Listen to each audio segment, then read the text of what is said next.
Assalamu alaikum wa rahmatullahi wa barakatuh.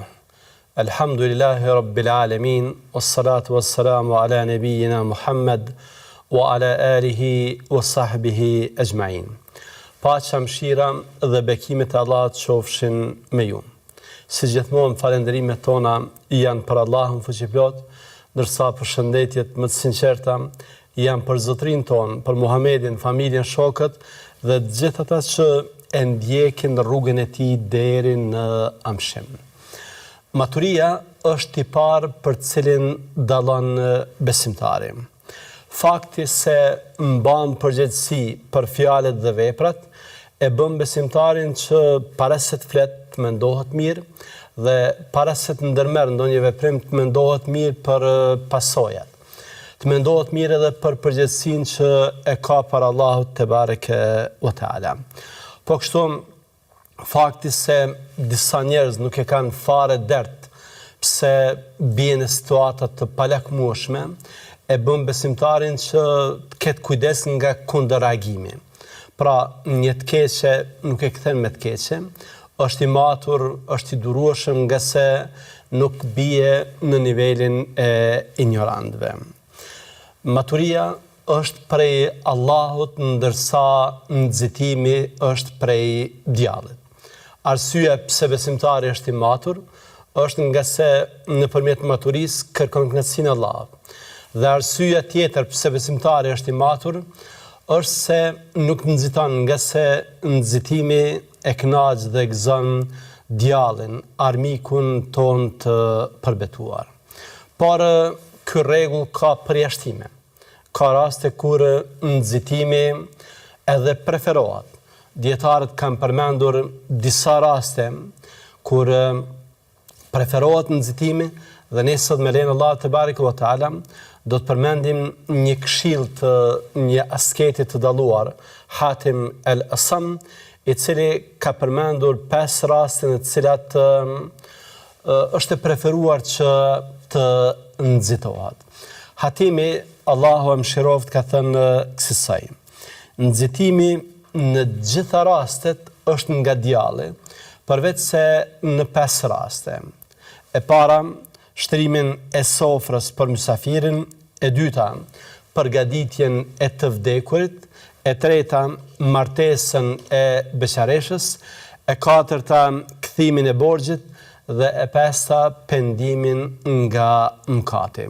Janë këto 5 raste kur përjashtohet nxitimi, pra raste që nxitimi është i preferuar dhe si do të shohim me lenin Allah te bareke ve teala, këto kanë rëndësinë e tyre të madhe, por para se të shpalosin diç nga kuptimet dhe domethëniet e tyre, siç edhe kemi bërë tradit me lenin Allah te bareke ve teala, ne do t'ju ofrojmë një përmbledhje biografike të autorit.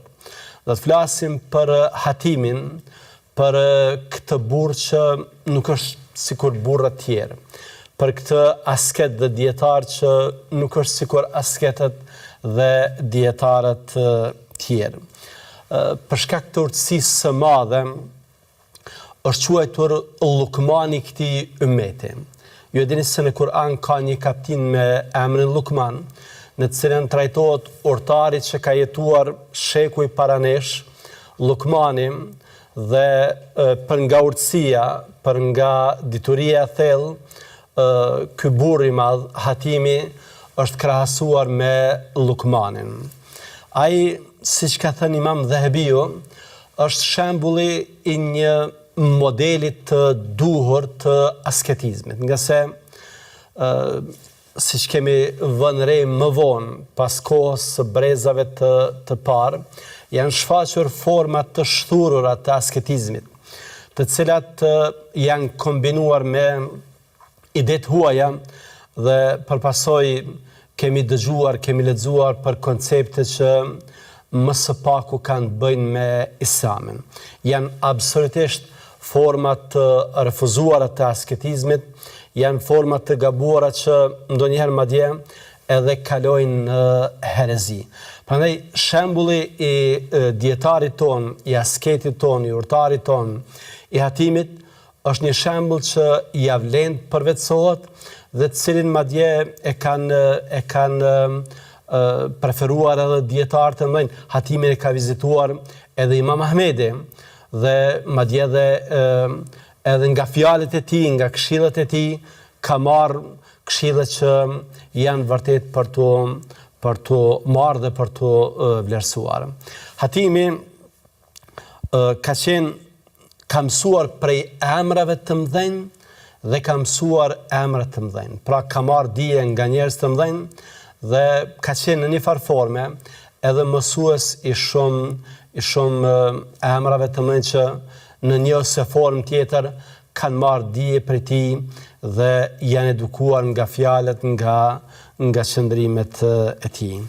Hatimi i kishte gjërat të jetë të qarta. Konceptet e tij për çështjet fetare ishin të qarta dhe të kapshme. Për shembull, e kishim pyetur se kishte ndërtuar konceptin për tevekkulin.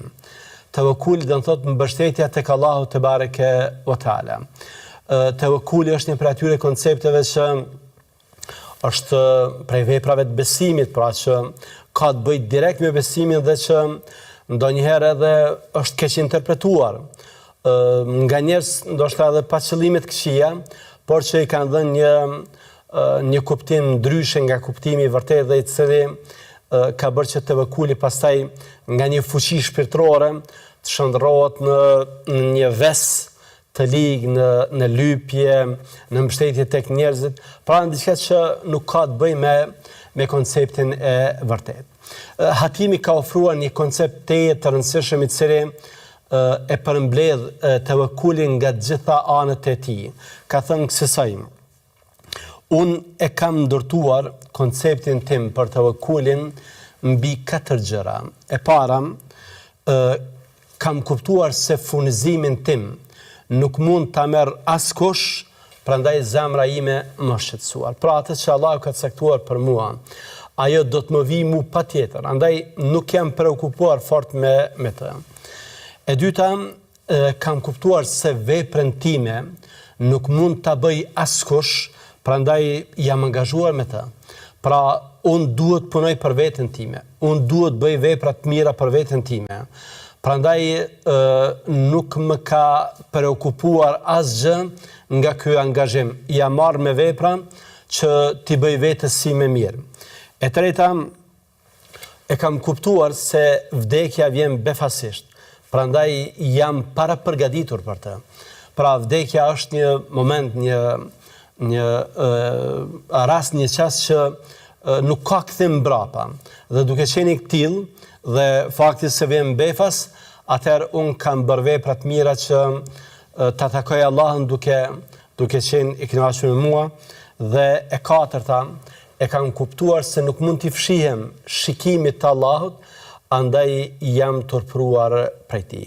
Pra është një koncept i ndërtuar thellësisht mbi mësimet e vërteta islame dhe është argument përveç tjerash që flet për fetarinë e duhur të Hatim el-Asam. Hatimi ka lënë pas vete një korpus thënjesh që për Zotin kanë një vlerë të jashtëzakonshme. Janë thënje që vlen që të shkruhen me ngjyrë are, thënje që vlen të lexohen çdo ditë, të cilat na ndihmojnë për besimin ton, na ndihmojnë për personalitetin ton, thënje që na gdhendin në kuptimin e vlerave dhe moralit. Ka vdekur në shekullin e 3, respektivisht në vitin 237 sipas hijretit. Kjo është një biografi përmbledhëse këtij burrit të madh, ndërsa në vazhdim ne me lejen Allahu te bareke ve teala do të mundohemi që t'i shpalosim këto urtësitë e tij në mënyrë që të vjelim prej tyre atë që mund ta vjelim, të marrim prej tyre nektar, të marrim prej tyre mësime që vërtet na duhen në jetë. Këshilla e parë e Hatimit, ose rasti i parë kur nxitimi bën përjashtim, pra që preferohet, është që ne në momentet kur na vjen një mysafir, nxitojmë që t'i ashtrojmë ushqimin përpara. Është prej atyre çështjeve që vërtet kanë vlerë dhe kanë rëndësi, nga se pritja e mysafirit për neve besimtarve është e lidhur me besimin. Pritja e mysafirit është trajtuar edhe në Kur'an edhe në Sunnet. Për shembull, Allahu në Kur'an na ka treguar se pritja e mysafirit është prej tipareve të profetëve. Ibrahimi alayhis salam kur është vizituar nga melekët, i ka ftuar në shtëpinë e tij dhe duke menduar se janë njerëz, ka shkuar dhe ju ka përgatitur një ushqim. Ka thënë Allahu: "Wa laqad ja'at rusuluna Ibrahima bil bushra, qalu salama, qala salam, fama labitha an ja'a bi'ijlin hanidh." Edhe Ibrahimit i patën shkuar të dërguarit tanë. I shkuan për t'i marrë myshde dhe i thanë selam, e përshëndeti me selam. Edhe Ibrahimi përshëndeti me selam dhe nuk vonoi shumë dhe ju solli një veç të pjekur. Pra, e ka nderuar mysafirin dhe i ka shtruar ushqim. Këtë Allahu na ka përmendur edhe në raste tjera, për shembull në kapitullin Dhariyat, kur na flet për mysafirët që kanë vizituar Ibrahimin alayhis salam. Po kështu na ka folur edhe për Jusufin alayhis salam, i cili i ka pritur dhe i ka gostitur vëllezërit e tij që i kishin ardhur në Egjipt të Allahut. Wa jaa ikhwatu Yusuf fadakhalu alayhi fa'arafahum wa hum lahum munkirun. ولما جهزهم بجهازهم قال ائتوني بأخ لكم من أبيكم ألا ترون أني أوفي الكيل وأنا خير المنزلين. Dhe Jusufit i erdhën vëllezërit, të cilët ai njohu ndërsa ata nuk e njehnin. Kur Jusufi përgatiti ata dhe ju tha, kur kthyen bën që të theshin në shtëpinë e tyre, tha: "E sillni vëllain tuaj, a nuk shihni se unë ju nderoj dhe unë jam mikpritës." Pra, Jusufi alayhis salam ka qenë për atyre që ka shfaqur gosti, mikpritje për mysafirin. Dhe kjo për ne ka një rëndësi të madhe, nga se është tipar prej tiparëve të profetëve të Allahut te bareke ve teala. Muhamedi alayhis salatu wassalam na ka treguar se kjo çështje si vlerë, si virtyt, ka të bëjë direkt me besimin tonë.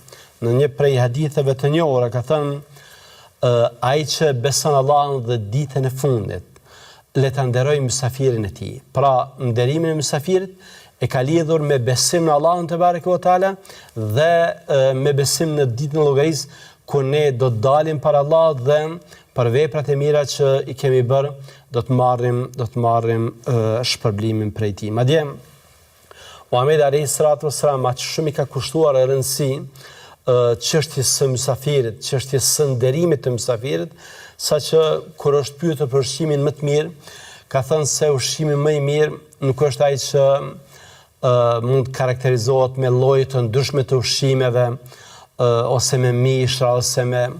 Ka thënë ushqimi më i mirë dhe më i dashur tek Allahu te bareke ve teala është ai në cilin ka sa më shumë duar.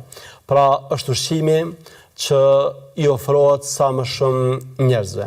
Sa më shumë mysafir të kesh, aq më sofër të begat, aq sofër më të begat ke.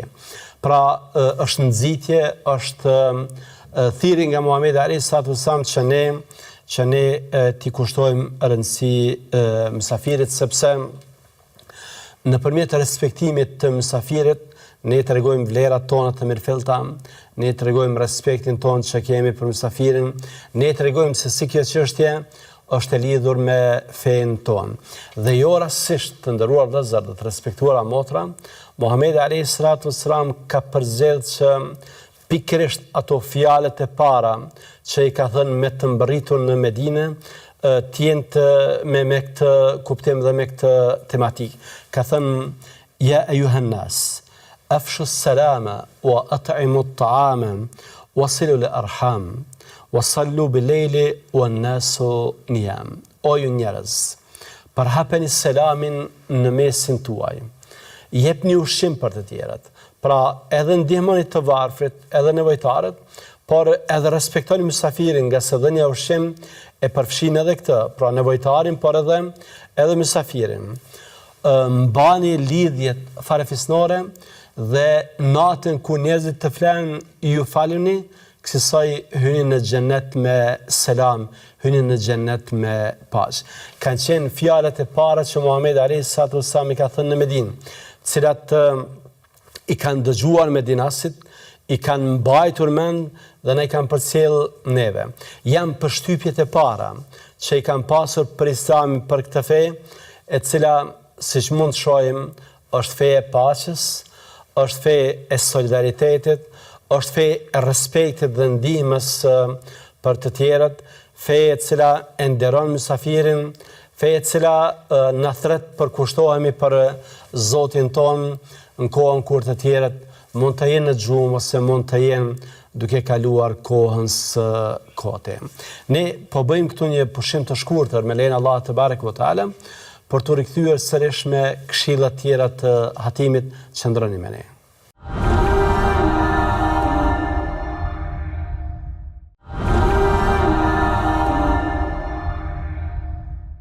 Ja u kthyem sërish me lejen e Allahut te bareke ve teala për të vazhduar me këshillat e Hatimit, Allahu e mëshiroft.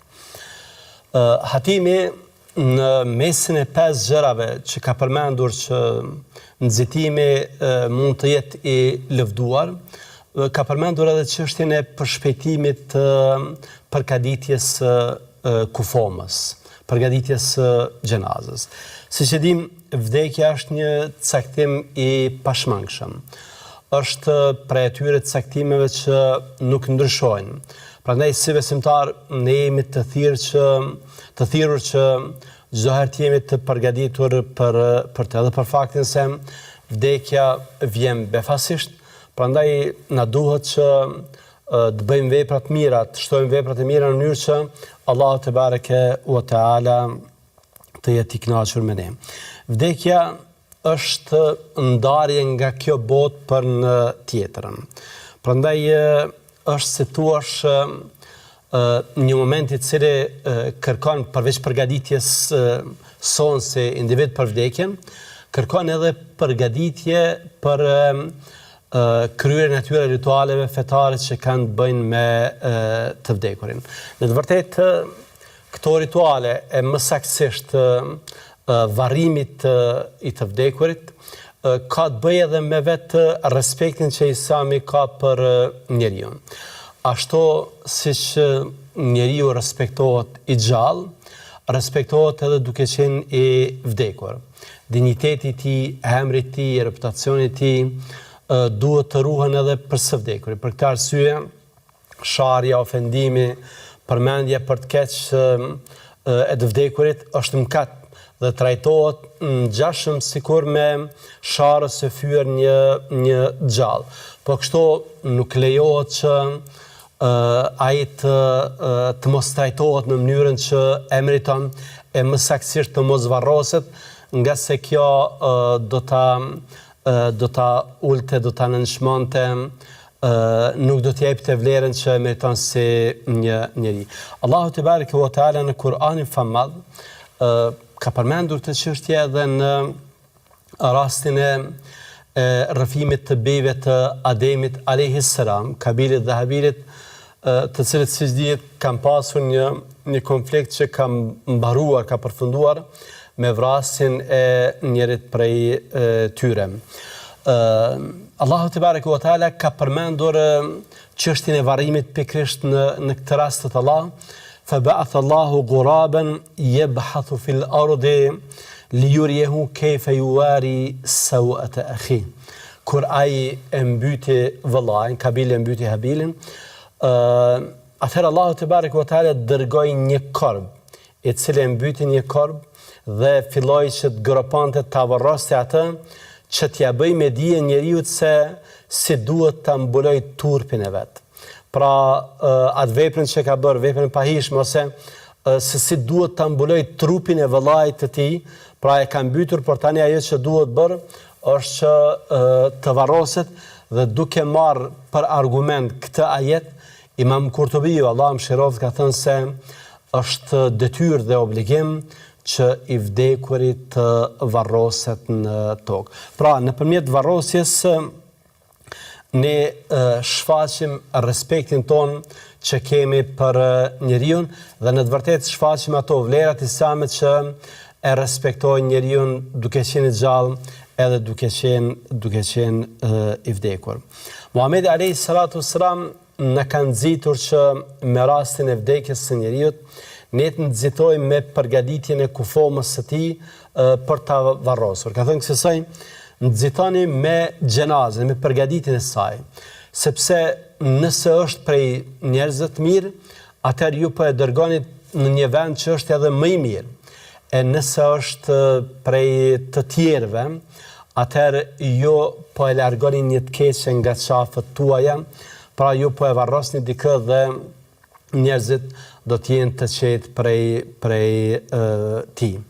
Nga se pejgamberi alayhi salam se qëndron në një hadith tjetër të sakt, ka thënë për të vdekurin, është mustarihun au mustarahun min, është dikush që pushon nga dhimbjet e kësaj dynjaje, pra shkon në një vend që është më i mirë, ose Allah na ruajt nëse ka qenë i keq, atë njerëzit janë ata që pushojnë prej të ligave të tij, prej të këqijave të tij. E rëndësishme është që në këtë hadith Muhamedit alayhi salatu wassalam që cituam, ne marrim këtë mësimin për shpejtuar me përgatitjen e funeralit, përgatitjen e varrimit, sepse kjo ka të bëjë edhe me respektin për vetë të vdekurin.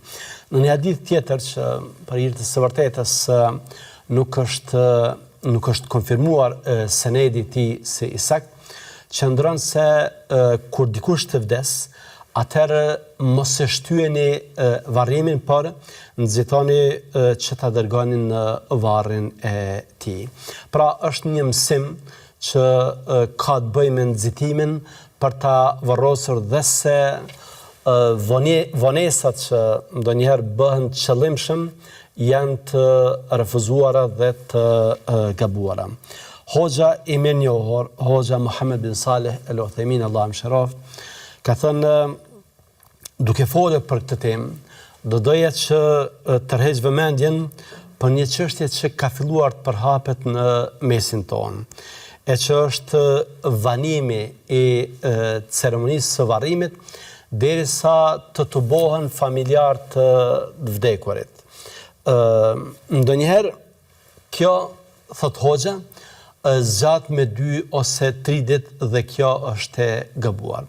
Është një ceremoni, është një dukuri, më falni, që fatkeqësisht është duke përhapur edhe në mesin tonë.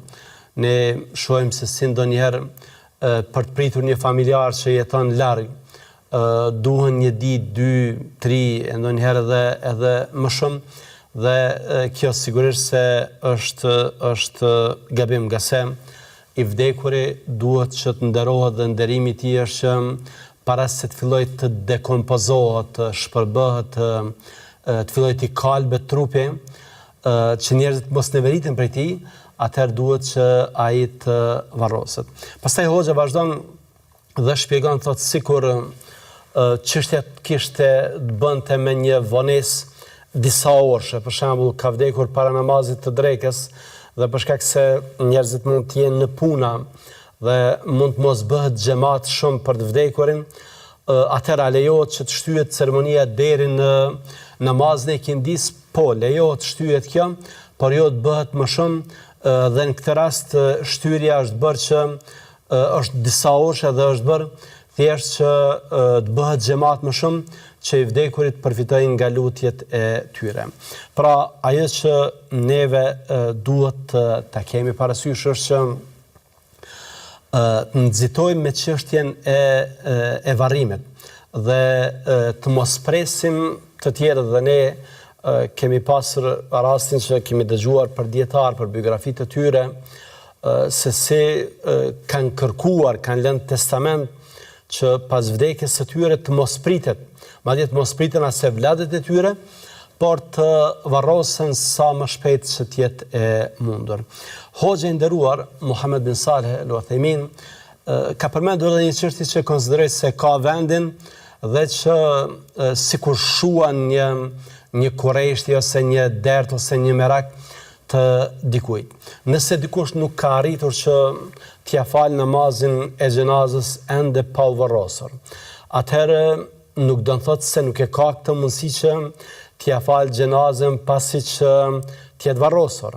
Të shkoj tek varri i tij dhe t'ia fal xhenazën, dhe argument për këtë hoxha ka përmendur vetë rastin e Muhamedit alayhis salatu wassalam, të cilit nuk i kanë treguar për rastin një gruaje e cila e ka pastruar xhamin. Ka vdekur, pastaj kanë përshpejtuar për varrosin e saj dhe nuk i kanë lajmëruar Muhamedit alayhis salatu wassalam. Kur është njoftuar, ka thënë përse nuk më keni lajmëruar, i kanë treguar se kanë përshpejtuar paksa çështjen e varrimit, dhe Muhamedi alayhis salatu wassalam ka thënë ku është varri i saj. Ka shkuar tek varri i saj dhe i ka falur xhenazën, dhe këtë argument hoxha e ka marrë bazë për ata që nuk kanë arritur t'ia falin xhenazën me kohë një të vdekuri, se këtë mund ta bëjnë duke shkuar tek varri i tij. Pra, ajo që kërkohet prej nesh është që të mos e vonojmë së tepërmi varrimin e të vdekurit, nga se kjo nuk i bëhet nder të vdekurit. Kjo nuk e respekton të vdekurin. Kjo madje mund të jetë shkak që veçmas kur koha është vape madhe dhe ku foma mund t'i ekspozohet prishjes, mund t'a bëjë të neveritshme dhe njerëzit pastaj në vend të atyre lutjeve, në vend të atyre duave që duhet t'i bëjnë, Allah na ruaj, mund të thonë ndonjë fjalë që është përgojim, është prishur xhenazja dhe kjo mund të ketë pastaj pasojë. Këshill tjetër që Hatimi ka dhënë, ose që ka përmendur rastet kur nxitimi bën përjashtim dhe nuk është vepër e urryer por e pëlqyer, ka të bëjë edhe me përshpejtimin për martesën e beqareshës. Siç e dini, martesa në Islam është një koncept i veçantë. Allahu te bareke ve teala në kapitullin Ar-Rum ka përmendur se prej fakteve që dëshmojnë ekzistencën e tij është se nga vetë lloji ynë ka krijuar palën tek e cila ne gjejmë prehje. Wa min ayatihi an khalaqa lakum min anfusikum azwaja litaskunu ilayha. Për shenjave të ekzistimit të Zotit, për argumenteve, provave, është se për ju ka krijuar llojin tuaj, ka krijuar gjinin femërore, litaskunu ilayha, që ju gjeni prehje tek ato. Pra martesa është prehje, është diçka që vlerësohet shumë. Madje Muhamedi alayhis salatu wassalam kur ka folur mirë për dynjan, ka përmendur se prej të mirave më të veçuara të saj është gruaja e ndershme. Është ajo tek e cila besimtari gjen prehje. Martesa është, si thua, një mundësi e kompletimit të aspektit shpirtëror, të aspektit moral, prandaj edhe vlerësohet kaq shumë. Martesa është diçka që ne nëpërmjet saj e ruajmë nderin, e ruajmë fenë tonë, dhe jo më kot ka qenë edhe sunnet i të dërguarve të Allahut te bareke ve teala. Martesa, përshpejtimi për martesën e të rinjve është një rëndësie të veçantë. Kur flasim këtu për beqareshët, në fakt thirrja që t'i martojmë të rinj është për të dyja gjinit. Vajza, në rast që në mënyrë që të mos keq kuptohemi, martesa nuk mund t'i imponohet askujt. Dhe kjo thirrje për të përshpejtuar nuk nënkupton asesi që vajza të zhvishet nga vullneti i saj. Është përmendur në Sunenin e Abu Davudit nga sahabiu i nderuar Abdullah bin Abbas radiallahu anhuma, se një vajzë kishte ardhur tek pejgamberi alayhis salatu wassalam dhe ishte ankuar për martesën e saj.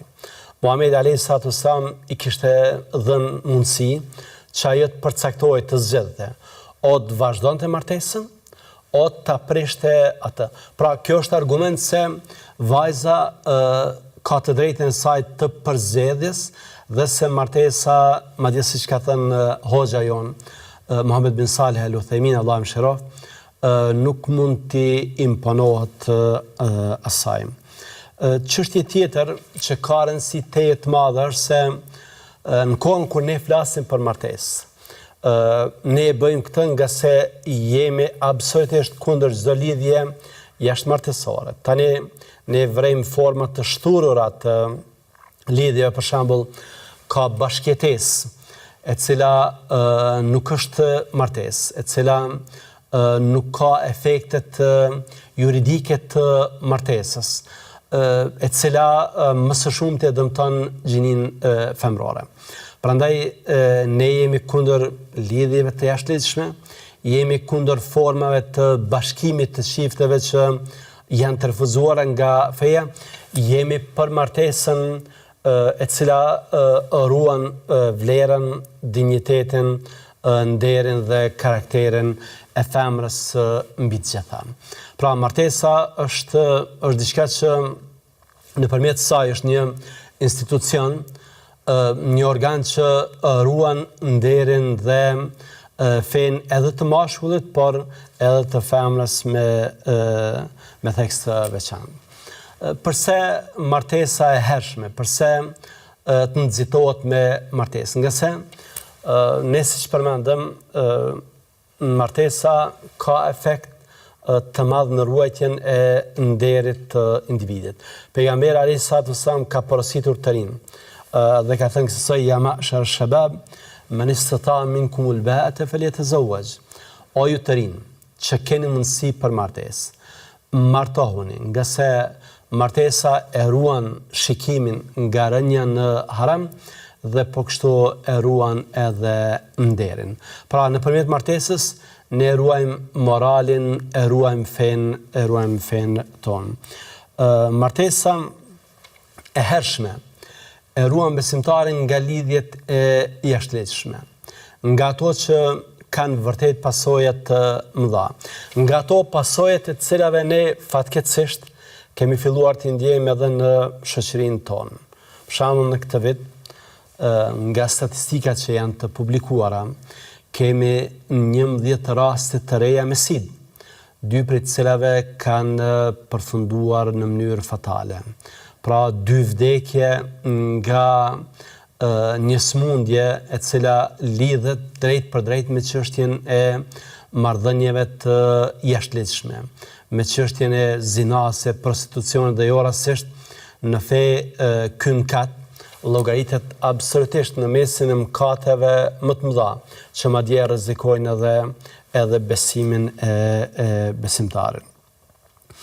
Arsyeja tjetër se përse nxitohet me martesën e hershme është nga se beqaresha ofron një stabilitet më të madh familjar. Siç është përmendur edhe në hadithet Muhamedit alayhis salatu wassalam, dallon për pastërtinë e saj shpirtërore, pra nuk është e djallëzuar, dallon për fuqinë e saj riprodhuese, ka mundësi që të lindë më shumë fëmijë dhe ne në Islam mburremi me numrin e madh të fëmijëve dhe është prej njerëzve që pajton edhe me pak gjë. Pra nuk është e pastër, është e lirë, është e qeltër dhe nuk kërkon që ta ngarkoj burrin e saj për te mundësive që ai ka. Pra kjo na kupton se martesa me një beqaresh është garanton një stabilitet më të madh familjar. Çështja tjetër që kanë përmendur dietarët se përket martesës së hershme është se ajo e përgatit edhe mashkullin edhe femrën për bartjen e përgjegjësive. përgjithësitë e para ne i kemi në familje dhe janë përgjithësitë kryesore. Pejgamberi alayhi salatu wasalam ka thënë se burri është kujdestar për familjen e tij dhe ai do të pyetet para Allahut për familjen që e ka në përgjithësi. Gruaja është kujdestare në shtëpinë e burrit dhe ajo do të pyetet para Allahut për mbarvajtjen e punëve në shtëpinë e burrit të saj. Pra qysh nga fillimi përgatiten për të bartur përgjegjësitë dhe kjo përgatitje mund t'i ndihmojë shumë më pasaj në jetë që ata të kenë t'ja dalin shumë më lehtë në bartjen e përgjegjësive tjera. Po kështu kjo ndikon edhe në krijimin e hershëm të familjeve, në zgjerimin e familjes, ndikon që kemi pasardhës më shumë, të kemi familje më zgjeruara dhe dietarët kanë përmendur ndonjëherë se për shembull disa prej sahabeve të mëdhenj të Muhamedit alayhi salatu wassalam, Amr bin Asi për shembull, ka dalluar shumë pak në moshë me të birin e tij me Abdullah. Dhe këtë e kanë bërë nga se janë martuar herët dhe largimi kësaj tradite të mirë dhe dobishme në çdo aspekt, në aspektin shpirtëror, në aspektin fetar, në aspektin fizik, në aspektin familjar, ka ndodhur për shkak të koncepteve të huaja që kanë depërtuar tek ne dhe fatkeqësisht ne sot shohim të rinë dhe të reja që me pretekste të ndryshme refuzojnë martesën, me pretekste të karrierës, me pretekste të punës, diçka që e dëmtojnë veten e tyre më së shumti. Martesa duhet të jetë prioritet dhe martesa nuk pengon në zhvillimin e karrierës, përkundrazi mund ta bëj edhe burrin dhe gruan më të fortë, më të përgatitur përballë sfidave, veç më të përgatitur në kuptimin moral dhe shpirtëror. Çështje tjetër që Hatimi, Allahu e pasmëshiruar, ka përmendur dhe cilës ne duhet t'i kushtojmë rëndësi, është edhe çështja e kthimit të borxhit. Ne si besimtar kemi një lidhje të veçantë dhe Allahu te bareku ve teala ka kërkuar që raporti ynë ndërmjet nesh të mos manifestohet vetëm në mënyrë deklarative. Pra vetëm ti thuash dikujt vëlla me fjalë, pastaj me vepra të jesh krejtësisht ndryshe. Jo, duhet edhe ta ndihmosh. Dhe fakti që duhet ta ndihmojmë njëri tjetrin në kupton se kjo është ajo forma e lejuar fetare, sikur që ka forma tjera që feja i ka ndaluar, për shembull ndihmat që pastaj përkthehen në kamata janë të ndaluara. Ti ofrosh dikujt një ndihmë materiale e pastaj të kërkosh që kthimi i asaj ndihme të bëhet në formë të shumëfishuar, kjo është e ndaluar. Mirë po, është e ndaluar edhe kur e mira kthehet me të keqe. Për shembull, dikush të ka ndihmuar, ta ka dhënë një borxh dhe pastaj ti nuk e kthen atë, atëherë ke bërë një gabim të madh. Pejgamberi alayhi salatu wasalam ka thënë se shtyrja e qëllimshme e kthimit të borxhit është zullum. Matalul ghani haram, është padrejtësi, është diçka e ndaluar. Në momentin që të jepen mundësit, atëherë borxhin që e ke marrë prej dikujt që të ka ndihmuar në ditë të vështira, duhet ta kthesh. Ndryshe, nëse e zvarrit dhe vdekja të zë, atëherë nuk do të mund të shpëtosh tek Allahu te bareke ve teala, përderisa nuk zgjidhet çështja e borxhit tënd. Dhe çështja e fundit që ka përmendur Hatimi, Allahu mëshiroft, ka të bëjë me pendimin. Ne gjithë jemi mëkatar dhe nga vetë natyra njerëzore. Njeriu gabon, është pjesë e natyrës së tij. Por insistimi në gabime, vazhdimi me gabime, kjo nuk ka të bëjë me ne, nuk ka të bëjë më së paku me besimtarin. Prandaj, nëse ne gabojmë edhe nga vetë natyra jonë, atë nga aspekti fetar ne jemi të thirrur që të pendohemi e madje edhe të përshpejtojmë me pendim. Allah te bareke ve teala ka thënë: "Walladhina idha fa'alu fahishatan aw zalamu anfusahum dhakaru Allaha fastaghfaru li dhunubihim." Dhe ata besimtarë që kur bëjnë ndonjë vepër të pahishme, ose i bëjnë vetës së tyre zullum me gjunahem, ata kujtojnë Allahun dhe kërkojnë falje. Pra nuk ngulin këmbë në mëkat, përkundrazi nxitojnë që pendohen nga se siç ka përmendur Allahu në mënyrë tekstuale, që pendimi të jetë i pranuar nuk duhet të shtyhet. Ka thënë Allahu: "Innamat tawbatu 'ala Allahi lilladhina ya'maluna as-su'a bijahala, thumma yatubuna min qarib." Vërtet, pendimin Allahu e pranon kur besimtarin bën mëkat nga ignorancë, nga mosdia, dhe në moment që kupton se ka bërë mëkat, atëherë ai nxiton që të pendohet. Për këtë arsye kanë thënë dietarët, është obligim, është farz, është borxh që pendimi të bëhet menjëherë. Pra jo të shtyhet, jo të zvaritet, nga se zvaritja pastaj mund të na kushtoj shumë. Këtë mundësi e kemi sa të jemi gjallë. Allahu te bareke ve teala e pranon pendimin ton deri në frymëmarrjet e fundit, prandaj të nxitojmë, përshpejtojmë me pendim, nga se nuk e dim kur na vjen vdekja, dhe një pendim mund të shlyejë të kaluarën tonë dhe kësaj mund të shpëtojmë tek Allahu te bareke ve teala. Allahun e lutim që Allahu të na bekoj për pendim, Allahu të na hap mundësinë e pendimit në mënyrë që të mos privohemi nga falja dhe mëshira e tij. Allahun e lutem që Allahu të na ketë në mbrojtjen dhe sigurinë e tij. Assalamu alaikum wa rahmatullahi wa barakatuh.